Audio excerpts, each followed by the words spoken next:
Hey, what is up, everybody? This is Stevie Breach coming to you. I am a huge Hulkamania fan, and I've been making a ton of videos on this channel talking about, what is going on with Hulkamania, Hulk Hogan coming back to WWE, re-signing a huge contract in order to come back and have one final match with WWE.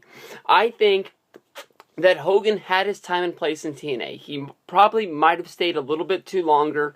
Maybe they gave him a little bit too much control. Maybe this, maybe that shouldn't have happened. But basically, no one wants to remember TNA Hogan. When Hogan came back from WCW and got the huge ovation at WrestleMania 17 up there in Toronto, everybody cheered him so much that they just basically forgot about the Triple H storyline. They took the title off of Triple H, they handed it to Hogan so he could go out the right way. And, basically, it's a story much like how that is told on the Mick Foley DVD, where Foley didn't know the right time to leave the business.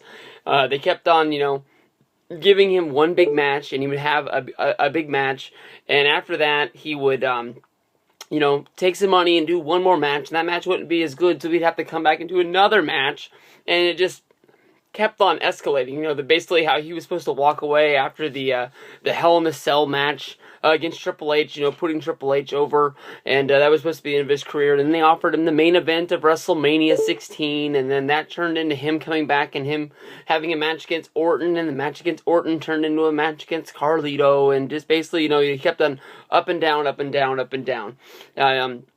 Same thing with Hulk Hogan. You can look at and you can point at, Captain America, or whatever the hell that was called back in the day when he was wearing the mask and everything like that. But the newest storyline basically is talking about putting the WrestleMania 1 main event into the Hall of Fame. And today was the day that Hall of Fame tickets went on sale. If you went to Ticketmaster.com and tried to buy tickets today, it was a horrible, horrible pre-sale.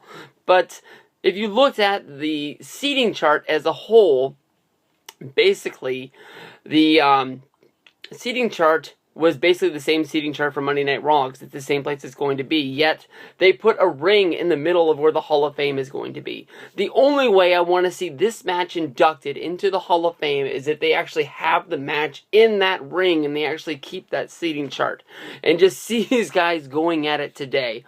Honestly, when I think about the WWE Hall of Fame, maybe there is a place for matches, but I mean, if this is the first match that you're going to put in, this needs to go down as one of the best matches of all time. And I'm not even talking about, this match as being one of the best WrestleMania matches, because, I mean, if you put it up against WrestleMania matches, you got to put it up against Angle versus Shawn Michaels. You're going to have to put it up against Hulk versus Andre.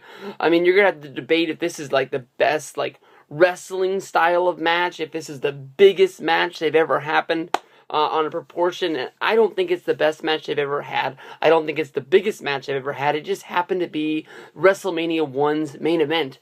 The match wasn't even that great. It's not even that memorable. I mean, for one, I think there is there's something special about Ric Flair being inducted into the Hall of Fame twice. Once as the singles wrestler, once as the Four Horsemen. It's a shame that Tully and Arn didn't get inducted on their own, let alone, having to be put in as a whole group. I think most of the time, you should, before you induct a group in there, you should have to be put in as a singles guy, or basically just have the door closed. You're never getting into the Hall of Fame as a singles guy. This is the only way you're going to get in.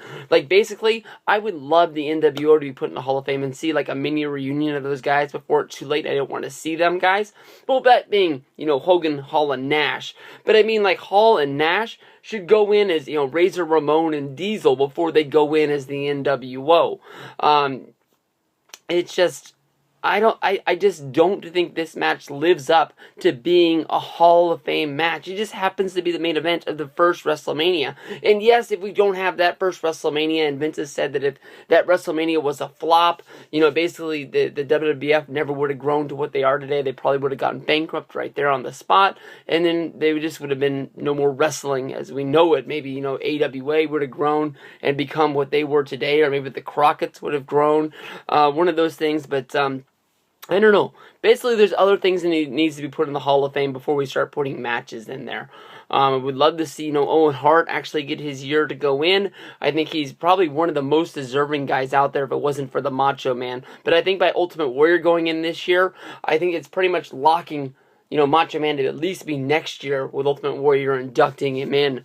That's just me, but when Savage goes in, Savage, I think, has to be the main event guy. And I think that might be one of the things that's stopping them from doing this, is because if your main event guy isn't there and you're looking up at the sky and you're saying, like, this is for you, Savage, it's already been said that his brother's not going to be there. You can have Hogan come out there and he can sort of, fake it, but the one thing that's running through my mind is just seeing Hulk Still Rules the other day, is that burial that Hogan did on Savage. And, you just gotta worry. I know things change when things are alive and people have arguments and this, that, and the other, and maybe you let that go on a little too long because they said that Hogan and Savage never really got a chance to clear things up.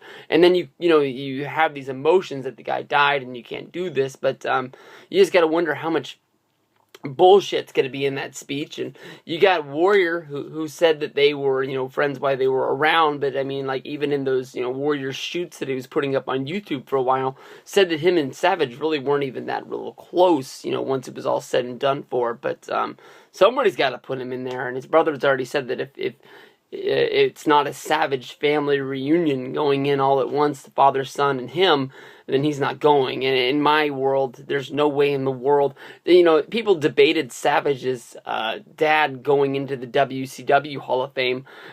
Basically, the great announcer quit WCW over the fact that he said that they were tarnishing the Hall of Fame and didn't even want to be a part of WCW anymore. Let alone, I don't know anyone in the world who wants to put the Genius in the Hall of Fame. And if I'm the Genius, I don't even want to be put into the Hall of Fame because I don't want to be the guy everybody's pointing at. It's bad enough we have Coco Beware that everybody goes after, but that's just me. No way in the world WrestleMania 1 main event needs to go in there. Mr. T as a singles guy, yes. Hogan and Piper as a double, induction team that's out there. No, Bob Orton, I think you're already in there. Jimmy Snuka, you're already in there. But Mr. Wonderful, he's in there too. He buried the whole thing. He said it was one hell of a payday, and he left the plaque in his hotel room because he didn't think that the Hall of Fame mattered. I wonder if it matters now.